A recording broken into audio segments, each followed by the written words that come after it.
মাননীয় বিরোধী দলের নেতা জোর দিয়েছেন, আমিও একই সাথে তার উপরে জোর দিতে চাইছি। অবশ্যই আমাদের মধ্যে মতভিন্নতা থাকবে, তবে অবশ্যই শত্রুতা নয়। মাননীয় স্পিকার, গত 11 জুন 2026 তারিখে মাননীয় অর্থমন্ত্রী সংসদে 2026-27 অর্থ বছরের বাজেট উপস্থাপন করেছেন।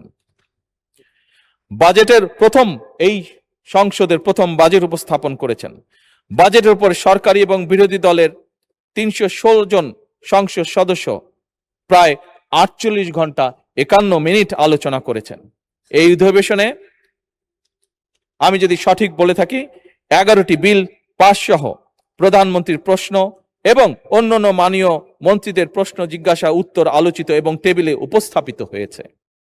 এছাড়াও মাননীয় স্পিকার সংবিধান সংশোধন সম্পর্কিত বিশেষ কমিটি, সরকারি হিসাব কমিটি সহ বেশ কয়েকটি মন্ত্রণালয় সম্পর্কিত স্থায়ী কমিটি গঠিত হয়েছে।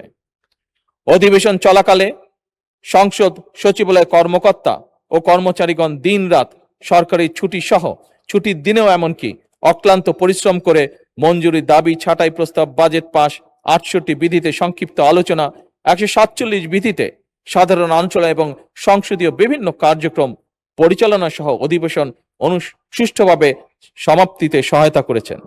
তাই সার্বিক বিষয় বিবেচনাপূর্বক 2026 খ্রিস্টাব্দে বাজেট অধিবেশন উপলক্ষে জাতীয় সংসদ সচিবালয়, যা একটু আগে আমি বলেছি, আবারও জোর দিয়ে বলতে চাই, সকল কর্মকর্তা ও কর্মচারী, 7 বাৎসরিক কর্মচারীবৃন্দ, প্রধানমন্ত্রী কার্যালয়ের কর্মচারীবৃন্দ, যারা সংসদ ভবনস্থ প্রধানমন্ত্রী দপ্তরে সহায়ক হিসেবে কর্মরত, বিটিভি এবং বাংলাদেশ বেতারের সংসদে কর্মরত কর্মচারীবৃন্দ এবং সংসদে কর্মরত গণপূর্ত বিভাগ সহ সংশ্লিষ্ট কর্মচারীবৃন্দকে পূর্ব রেওয়াজ অনুযায়ী তাদের চলতি 1 মাসের মূল বেতনের সমপরিমাণ অর্থ সম্মানী ভাতা হিসেবে প্রদানের জন্য আমি মাননীয় স্পিকারকে অনুরোধ করছি।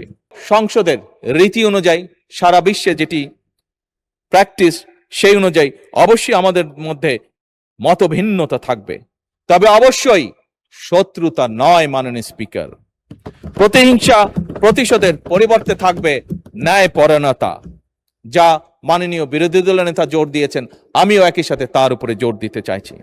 মাননীয় স্পিকার, এই বাংলাদেশ আর যাতে কখনো কোনোভাবেই ফ্যাসিবাদ স্বৈরাচার মাথা চাড়া দিয়ে উঠতে না পারে, আর যাতে আমাদের এই প্রিয় মাতৃভূমি তাবেদারি রাষ্ট্রে পরিণত হতে না পারে, মাননীয় স্পিকার, এই প্রশ্নে